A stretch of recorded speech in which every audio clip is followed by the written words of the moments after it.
A heavy oak door separates a man's empire from his undoing. Behind it, just a tired woman trading a ruined silk blouse for cotton. But a single broken lock turns a simple mistake into a brutal reckoning, revealing a secret etched in scarred flesh that upends a criminal dynasty.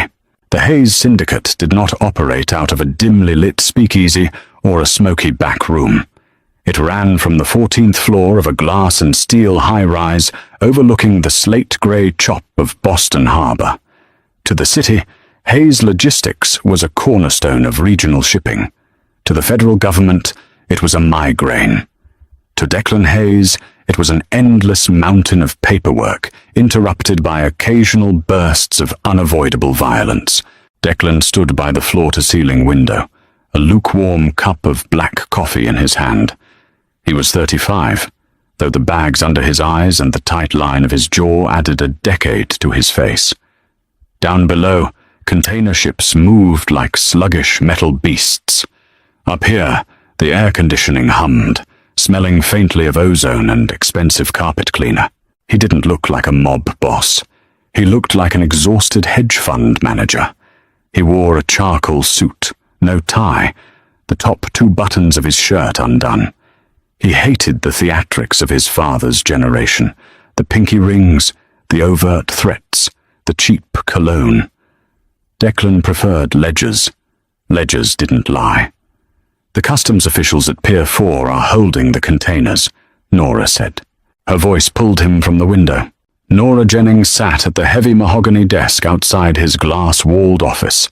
She was typing with a rhythmic, unbroken cadence. She didn't look up. "Hold up," Declan said, walking to the doorway.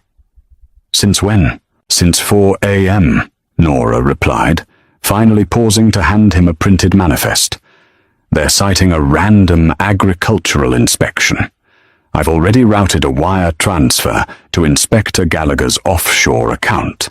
It's categorized under miscellaneous consulting fees. The containers should be released by noon." Declan took the paper. He stared at it, then at her. Nora had been his secretary for 8 months. She was a ghost of a woman in her late 20s. Ash-blonde hair pulled back into a severe, utilitarian clip.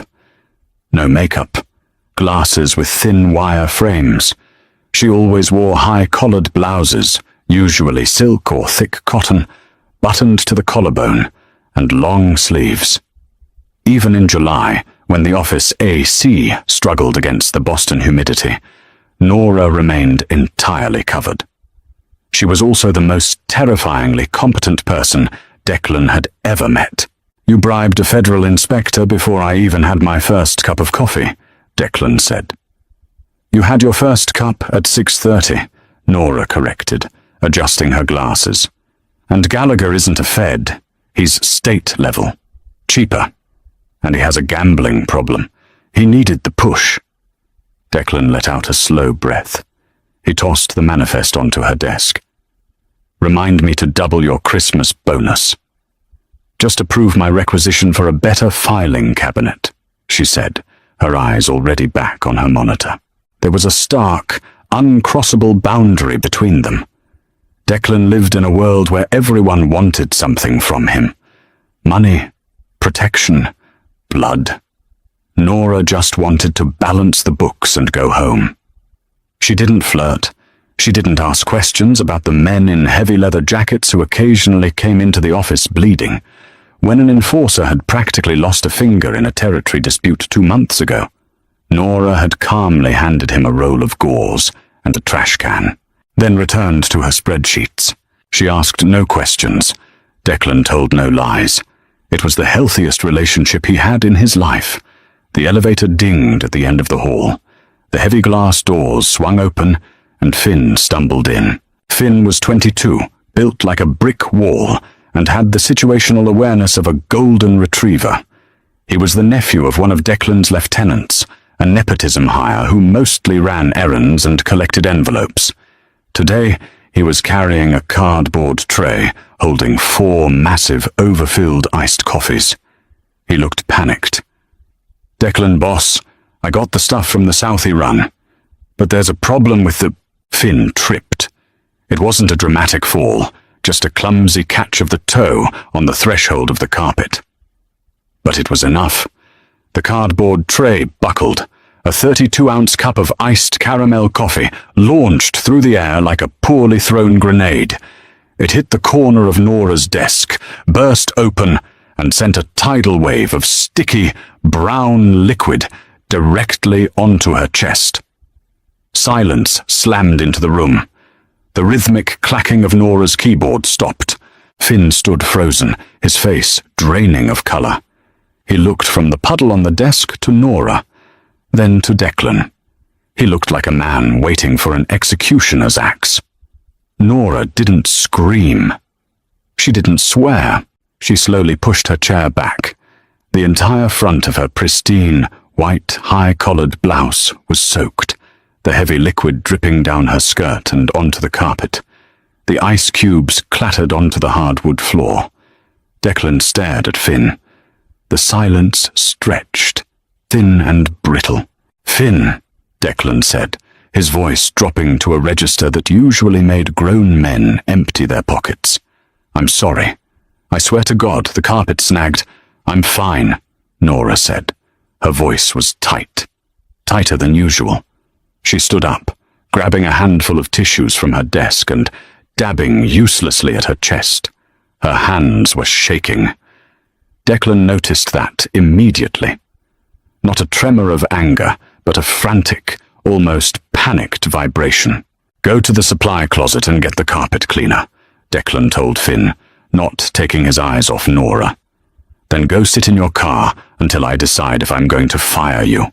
Finn scrambled away. "Nora," Declan said, stepping forward. "Take the rest of the day. Send the dry cleaning bill to me." "It's fine," she repeated, her breathing shallow. She was pulling the wet fabric away from her skin. "There are spare clothes in the archive room. I keep a backup blouse there. Just give me 5 minutes." She didn't wait for his response. She practically sprinted past him, her low heels clicking frantically against the floorboards, disappearing down the short hallway that led to the windowless storage and archive room. Declan watched her go, a frown creasing his forehead. He had seen men shoot each other in front of her, and her heart rate hadn't spiked. Spilled coffee had her looking like a deer in the headlights. He sighed, pinching the bridge of his nose. He looked down at the ruined manifest on her desk. The ink was bleeding into the coffee puddle. He needed the container numbers to confirm with the warehouse team. "Damn it," he muttered.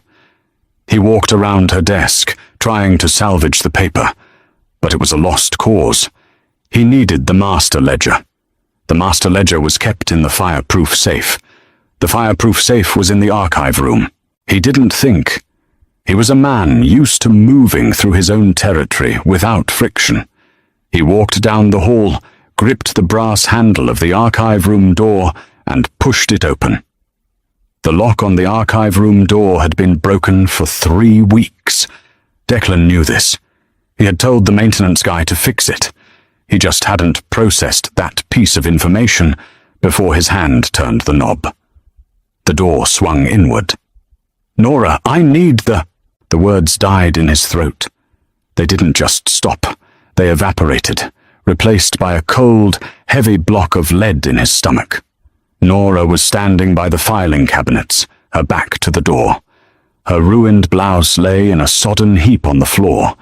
She was reaching for a folded grey sweater on top of a box. She was stripped to her bra. But it wasn't the sudden intrusion of intimacy that froze Declan's blood. It was her skin, from the base of her neck, stretching across her shoulder blades and plunging down her spine. Nora's back was a landscape of devastation. Thick, silvery pink keloid scars twisted over her flesh. They were deep, jagged, and chaotic. Some areas were smooth, shiny patches of skin grafts that looked like melted wax. Others were raw-looking ravines where the muscle beneath had clearly been damaged. It was a massive, catastrophic burn. Declan couldn't breathe. In his line of work, injuries were a currency. He had seen gunshot wounds, knife slashes, broken femurs. But this was different. This wasn't the clean violence of a bullet. This was an inferno. But it was the pattern that anchored Declan to the floorboards. The scarring wasn't uniform. It splashed downward and out, heaviest on the right shoulder, radiating down her side.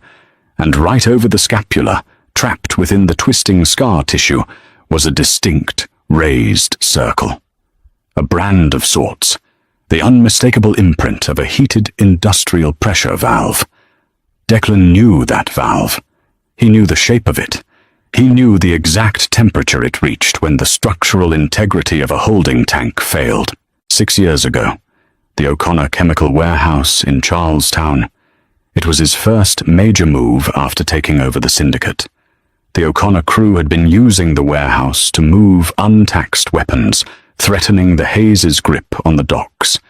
Declan had given the order to burn it. No half measures. They used a chemical accelerant, white phosphorus and industrial solvent. It burned hot enough to melt steel. The report his men gave him the next morning was simple. Total loss. Nobody inside. Nobody was supposed to be inside. Nora gasped, spinning around. She crossed her arms violently over her chest, dropping the grey sweater. Her eyes were wide, the pupils dilated in absolute terror. Not modesty, not embarrassment. It was the raw, primal fear of prey cornered by a predator. "Get out!" she choked out, her voice cracking.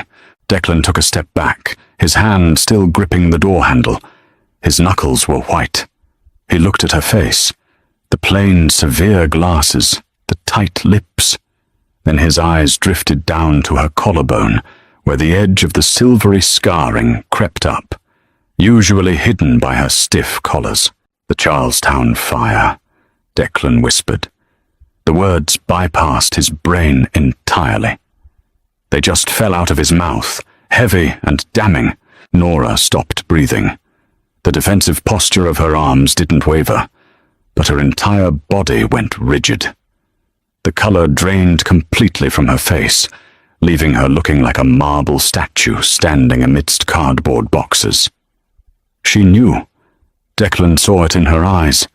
The quiet, invisible secretary who typed 70 words a minute and never asked questions. She knew exactly who he was, and she knew exactly what he had done to her. "Get out," she repeated. This time it wasn't a frantic plea. It was a cold, hollow command. Declan stepped backward into the hallway. He pulled the door shut, the latch clicking with an agonizing finality. He stood in the hallway for a long time. The humming of the AC unit seemed deafening. His chest felt tight, a phantom pressure crushing his lungs. He had killed men. He had ordered beatings. He had ruined lives. He knew he was going to hell, and he had made peace with it a long time ago. But violence in the abstract, reading a report, seeing a burning building from a mile away, was entirely different from seeing the agony etched into the flesh of the woman who brought him aspirin when he had a headache. He walked back to his office. He bypassed his desk, went straight to the lower cabinet, and pulled out a bottle of rye whiskey. He didn't bother with a glass. He unscrewed the cap and took a long, burning pull. The alcohol hit his stomach, but it didn't warm the ice in his veins.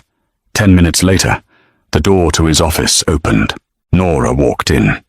She was wearing the oversized grey sweater. It swallowed her frame, the high neck pulled up practically to her chin. Her face was a masterclass in composure. The terror was gone, locked away behind a steel vault. She carried a fresh, reprinted manifest. She walked to his desk, set it down carefully, and smoothed the edge. "The container numbers for the Pier 4 shipment," she said. Her voice was flat, monotone. "I will have the quarterly projections finished by 4. She turned to leave. "Stop," Declan said. Nora stopped. She didn't turn back around.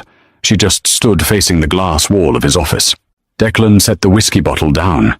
He walked around his desk, He wanted to demand answers. He wanted to ask how long she had known, why she was here, if she had a wire hidden under that sweater. The paranoid mob boss in his head was screaming at him to lock the door, call a cleaner, and make the problem disappear. But looking at the slight hunch of her shoulders, all he felt was a crushing, suffocating guilt. "Who are you?" Declan asked. His voice wasn't a threat. It was a plea. Nora turned her head slightly, just enough for him to see the profile of her face. "I am Nora Jennings. I am your executive assistant. My typing speed is 80 words a minute. I don't ask questions." "The O'Connor warehouse was empty," Declan said, his voice grating against his own throat. "We checked. It was supposed to be empty." Nora finally turned to face him. The mask of the perfect secretary cracked, just a fraction. Behind her glasses, her eyes were dark, swirling with a bitterness that seemed too old for her face. "My father was the night watchman," she said quietly. "He went back inside to get his coat. I was 18. I went in to pull him out." Declan felt the floor drop out from under him. The night watchman. A civilian. A guy making minimum wage sitting in a booth. "He didn't make it out," Nora added, her voice dropping to a whisper. "I barely did. The chemical tanks blew. The pressure valve hit my back." "Why are you here?" Declan asked. The room suddenly felt very small. "Revenge? You want to kill me?" Nora looked at him, and for the first time, Declan saw a flicker of exhaustion, so profound it mirrored his own. "If I wanted to kill you, Declan, I would have poisoned your coffee 6 months ago," she said flatly. "You leave your mug on my desk every morning. It would take 3 seconds." "Then why?" She looked down at her hands. They were trembling again. "Because the medical debt from the burn ward ruined my credit. Because I lost my college scholarship. Because no legitimate corporate firm wants a secretary who takes 3 days off a month because her skin grafts tighten and crack." She looked back up, locking eyes with him. "And because the Hayes Syndicate pays 3 times the market rate for someone who can keep their mouth shut." Declan stared at her. The sheer, brutal pragmatism of it hit him harder than a punch. She wasn't an assassin. She wasn't a federal informant. She was just a casualty trying to survive in the wreckage he had created. "You've been sitting 10 feet away from me for 8 months, Declan said slowly. "Taking my calls, ordering my lunches, knowing I gave the order that killed your father and burned you alive." "Yes." "How do you look at me?" Nora adjusted her glasses. Her posture straightened, the ironclad professionalism slipping back into place. "I look at my paycheck, Mr. Hayes. Now, if you'll excuse me, I have to balance the offshore accounts." She turned and walked out of the office. Declan stood alone in the silence. He looked at the whiskey bottle, then at the empty chair across from his desk. For 10 years he had operated under the assumption that the past stayed buried. He was wrong. The past was sitting at a mahogany desk outside his door, formatting spreadsheets. The rest of the week passed in a suffocating pantomime of normalcy. The phones rang, the ships docked, the bribes were paid, and through it all, Nora Jennings remained the flawless gear in the Hayes machine. She brought him his coffee at exactly 6:30. She filtered his calls. She cross-referenced the illegal arms shipments with the legal produce deliveries, making the numbers sing a perfect, legal tune. But the air between them had fundamentally changed. It was heavy, charged with a strange, dark gravity. Declan found himself watching her.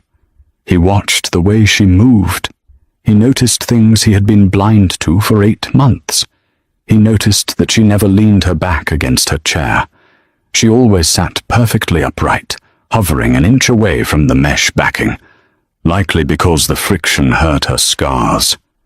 He noticed that when it rained and the barometric pressure dropped, her typing slowed, her jaw tight with hidden pain.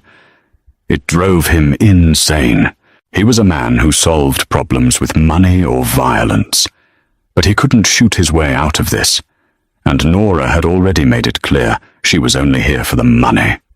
On Thursday night, a storm rolled off the Atlantic, battering the glass windows of the 14th floor. The office was empty, save for the two of them. It was past 9. Declan was sitting at his desk, staring at a ledger he hadn't read a single word of in an hour. Outside his office, the glow of Nora's monitor illuminated her face in the dark room. He stood up, grabbing his jacket. He walked out of his office and leaned against the doorframe. "Go home, Nora. It's late." "I have 3 more invoices to clear," she said, her fingers flying across the keyboard. "Leave them for tomorrow. The suppliers in Dublin operate on a different time zone. If I don't clear them now, the shipment gets delayed a week." Declan walked over to her desk. He reached out and pressed the power button on her monitor. The screen went black. Nora finally looked up at him. Her eyes flashed with irritation. "I was working." "You're avoiding going home to an empty apartment," Declan said. It was a guess, but the slight flinch in her shoulders told him he hit the mark. "My personal life is none of your concern," she said, reaching to turn the monitor back on. Declan caught her hand. It was the first time he had ever touched her. Her skin was freezing. He expected her to pull away, to recoil in disgust. But she didn't. She just froze, staring at his large, calloused hand wrapped around her thin wrist. He let go immediately, stepping back, thrusting his hands into his pockets. "I bought the O'Connor property," Declan said softly, the sound of the rain lashing against the glass, filling the silence. Nora didn't move. "I know. You turned it into a high-rise parking garage." "I bought it because I wanted to pave over the dirt," he admitted, his voice rough. "I thought if I put enough concrete over it, I wouldn't have to think about the fact that my intel was wrong." "Does it help?" she asked.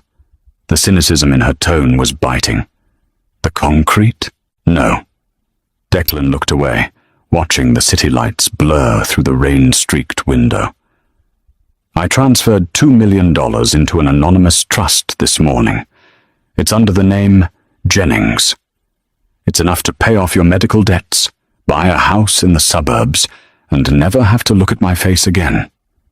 Nora sat perfectly still in the dim light. She didn't look surprised. She looked tired. "You think this is about money?" she asked quietly. "You said you worked here because the pay was good." "I work here to survive, Declan," she said, using his first name for the first time in 8 months.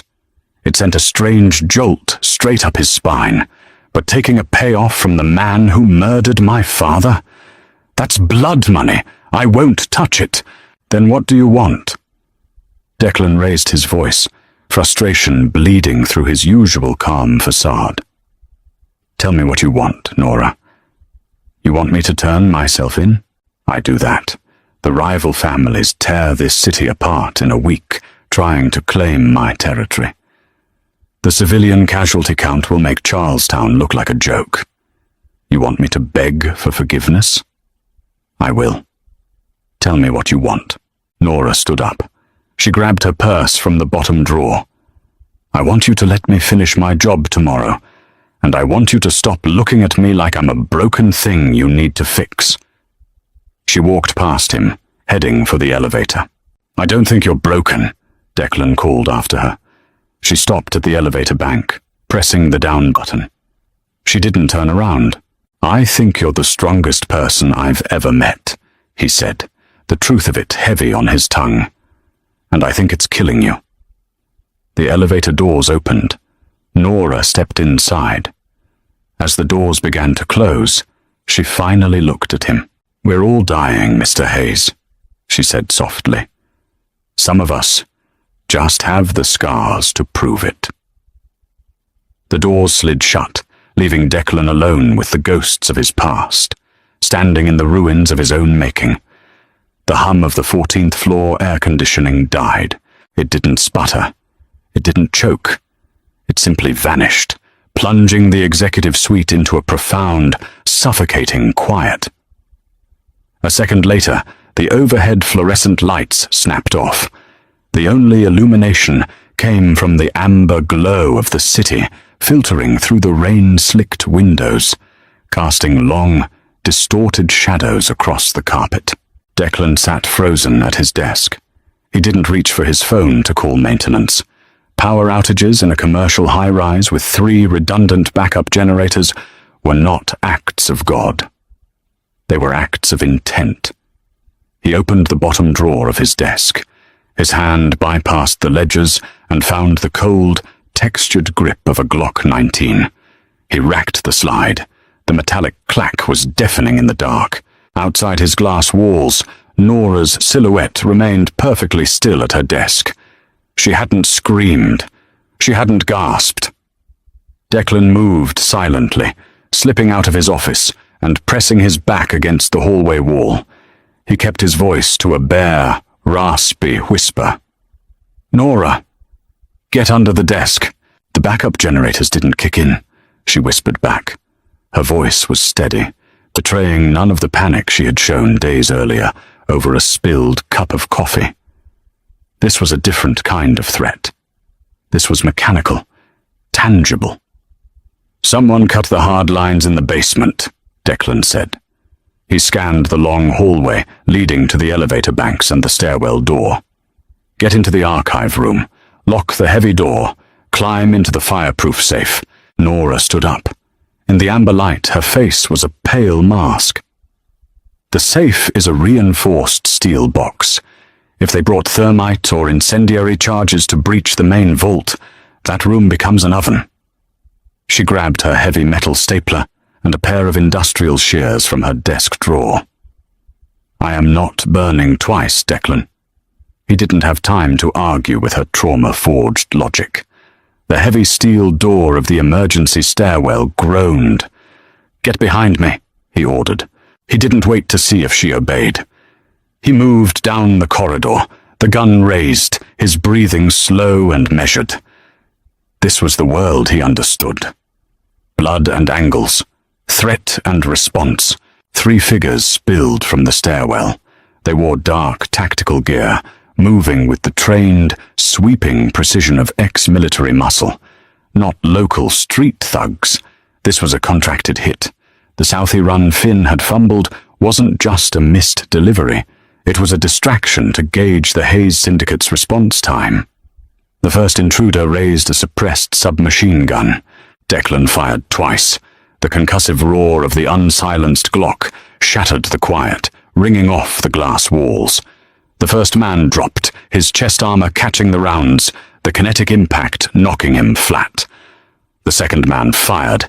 A spray of suppressed bullets chewed through the drywall inches from Declan's head, showering him in bitter white dust. Declan dove hard to the right, rolling behind the massive marble planter.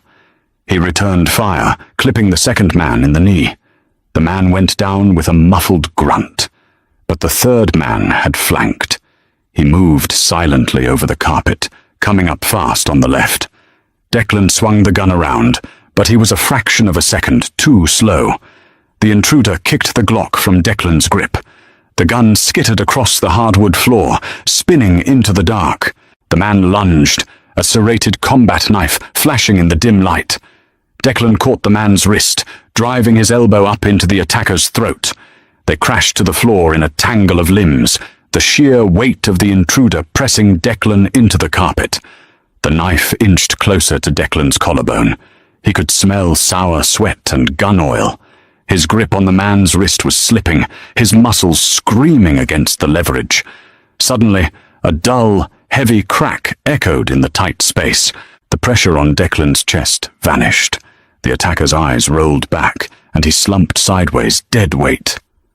Nora stood over them. She was breathing heavily, her chest heaving, her knuckles white as she gripped a fire extinguisher by its neck. She had pulled it from the wall mount in the hallway. The heavy red steel was dented. She didn't drop it. She stood ready to swing again, her eyes locked on the unconscious man. "Check the hallway," Declan gasped, shoving the heavy body off him and scrambling to his feet. He snatched his Glock from the floor. "Clear," Nora said, her voice tight but remarkably controlled. She stepped back, finally lowering the extinguisher. Declan moved to the two men by the stairwell. One was unconscious from the bullet impact to his vest. The other was clutching his shattered knee, groaning through clenched teeth. Declan systematically kicked their weapons out of reach and zip-tied their wrists with heavy plastic cuffs. He pulled from the security desk. When the hallway was secure, he turned back to Nora. She was leaning against the wall, sliding down slowly until she sat on the floor. The adrenaline was draining out of her, leaving her shaking. The extinguisher rested beside her leg. "You hit him," Declan said. He wiped a smear of drywall dust and blood from his forehead. "You actually hit him." "I calculate risk, Declan," she said, pulling her knees to her chest. Her glasses were skewed on her face. "You dying meant I was next." It was mathematically sound. Declan let out a harsh, bark-like laugh. The sound was ragged. He walked over to her and slid down the wall, sitting on the floor beside her. He didn't crowd her. He left a foot of space between them. "Mathematically sound," he repeated. He looked down at his side. His shirt was torn, and a dark, wet stain was spreading across his ribs where the knife had grazed him during the fall. It burned like a lit match. Nora followed his gaze. She saw the blood. She didn't hesitate. She didn't ask for permission. She crawled over the foot of space between them. "Take the jacket off." "It's just a scratch. I need to call the cleaners." "Take it off, or I'll use the shears," she warned, picking up the scissors she had dropped earlier. Declan stripped off the suit jacket. Nora unbuttoned his shirt with quick, clinical efficiency. She pulled the fabric back, exposing the angry, bleeding slice across his ribs. "Superficial," she muttered. She pressed her bare hands against his skin, examining the wound. Her hands were still cold, but her touch was incredibly gentle. It was the touch of someone who knew exactly how much human skin could hurt.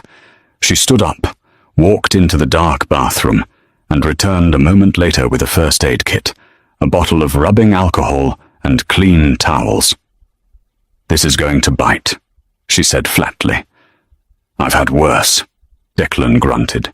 Nora poured the alcohol onto a gauze pad and pressed it directly into the cut. Declan hissed, his jaw locking tight. His muscles spasmed under her hands. "Don't lie to me," she said quietly, wiping away the blood. "It always hurts. Pretending it doesn't is just a performance for the people watching." Declan looked at her. In the dim amber light, the severe bun had come undone, strands of ash-blonde hair falling across her face. She wasn't looking at his eyes. She was focused entirely on patching the broken skin, wrapping a length of white bandage around his torso. He realized she wasn't just talking about the knife wound. "Does it hurt?" Declan asked, his voice low. "Your back." Nora's hands stopped pulling the bandage tight. She remained close to him, hovering over his chest. "Every day," she answered, the truth slipping out without the protective armor of her usual sarcasm. "When it rains, when it's cold, when I sleep on my right side. The skin doesn't stretch like it used to. It feels like wearing a shirt made of dried clay. I'm sorry." The words were pathetic. They were inadequate. A billionaire's apology for a lifetime of pain. But it was all he had. Nora finished tying off the bandage.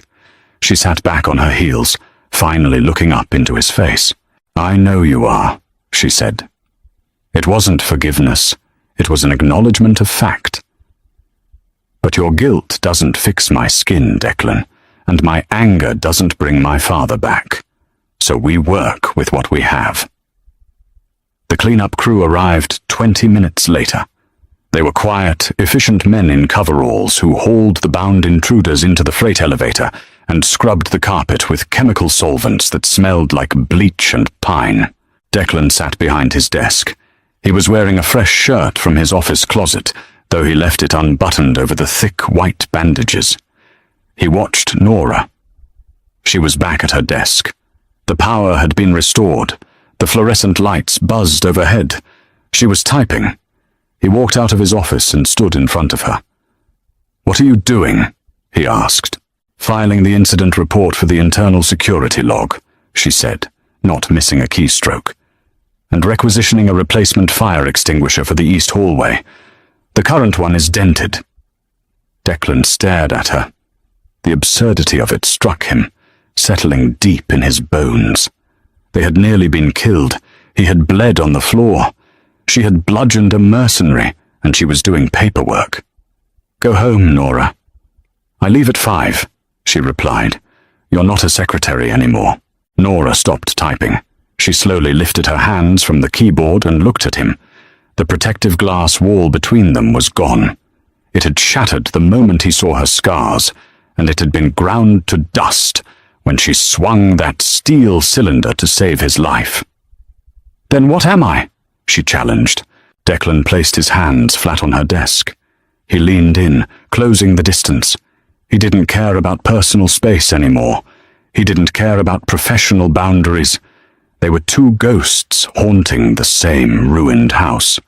"You're the only person in this city I trust," Declan said, his voice a low, gravelly rumble. "You hate me for what I did, but you didn't let me die." "You sign my paychecks," she fired back, but her voice lacked its usual bite. "About that trust fund," Declan said, ignoring her defense. "The 2 million. I told you, I don't want your blood money." "It's not an apology," Declan said firmly, "and it's not a payoff to leave." Nora narrowed her eyes. "Then what is it?" "Hazard pay," Declan stated, "and operational budget, because you're taking over the logistics division. Finn is an idiot, and the old men running the docks are stealing from me. You know the ledgers better than I do. You know exactly where the leaks are." Nora stared at him. For a long, silent minute, the only sound was the distant wail of a police siren miles away on the wet streets. She wasn't stupid. She understood the offer. This wasn't a promotion. This was an induction. He wasn't just giving her a job. He was giving her power in the very syndicate that had destroyed her life. He was handing her the keys to the kingdom. "If I take over logistics," Nora said, her voice dropping to a measured, lethal calm, "I fire Finn. I fire half the dock foreman, and I restructure the Dublin supply chain. My way." "Done," Declan agreed instantly. "And I want a bulletproof glass partition installed for my office. If I'm managing your failures, I'm not doing it with a target on my back." Declan felt a genuine, albeit grim, smile pull at the corner of his mouth. It hurt his bruised ribs, but he didn't care. "I'll have the contractors here tomorrow morning," he said. Nora nodded once, a sharp, businesslike movement. She reached for the mouse and clicked a few times on her screen.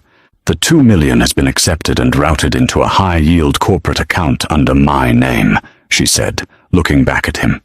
"I'll use the interest to cover my medical expenses. The principal will be used to upgrade our security protocols." Declan stood up straight. He looked at the woman sitting in front of him. The severe bun, the wire glasses, the high-collared shirt hiding a landscape of agony. She wasn't a victim anymore. She was a partner, forged in his fire and completely unbreakable. "Welcome to the board, Miss Jennings," Declan said softly. Nora adjusted her glasses. "Don't bleed on my carpet again, Mr. Hayes. It ruins the aesthetic." Declan turned and walked back into his office. He poured a small measure of rye whiskey into a glass. He didn't drink it. He just held it, looking out the window at the sprawling, rain-soaked city of Boston. It was a dirty, violent world built on secrets and blood. But for the first time in years, as he heard the steady, rhythmic clicking of Nora's keyboard resume outside his door, Declan didn't feel entirely alone in the dark. If this story of dark secrets, survival, and a love forged in the fire hooked you, show some support. Hit that like button to let the algorithm know. Share this video with your friends who love grounded, gritty Mafia romance. And don't forget to subscribe to the channel. Ring the bell so you never miss our next full-length audio drama.